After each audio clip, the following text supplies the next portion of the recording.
Welcome to The Explainer. What if I told you that every single moment of joy or suffering you've ever experienced, well, it all starts in the exact same place? Today, we're diving into the ancient wisdom of the Dhammapada to really understand the incredible power of our own minds. So, let's just jump right in. The Dhammapada doesn't mess around. It starts by making us ask a really fundamental question about our own consciousness. Who's actually in charge here? Is your mind running the show, or are you? The core idea here is honestly both radical and super simple. Just think about it for a second. Every high, every low. The Dhammapada says it all comes from one single source, your own thoughts. This very first verse lays out what it sees as an unbreakable law of cause and effect. This isn't a suggestion, it's presented as a certainty. A corrupted mind will create a life of suffering. And that suffering follows you as relentlessly as a cart's wheel follows the ox that's pulling it. There's no escaping it. And of course, on the flip side, the exact same law applies. With a pure, calm mind, happiness just follows you. And get this, it's a happiness so constant, it's described as a shadow that never, ever leaves your side. The message couldn't be clearer. The quality of your mind is what directly determines the quality of your entire life. Okay, so this brings up a huge question. If our minds are that powerful, what's messing them up?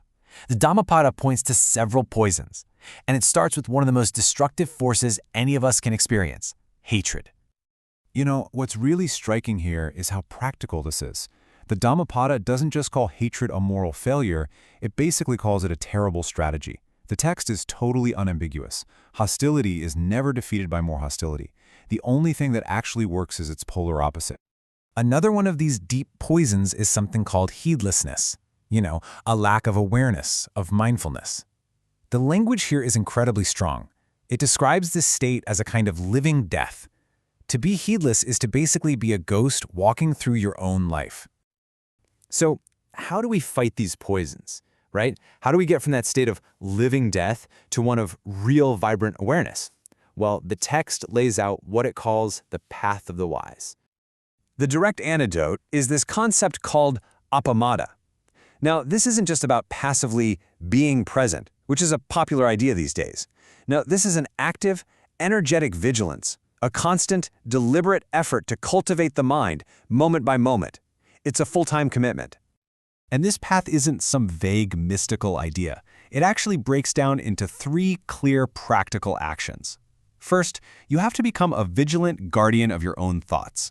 Second, you exercise restraint over your senses, so you're not just pulled around by every little impulse. And third, you live with deliberate intention.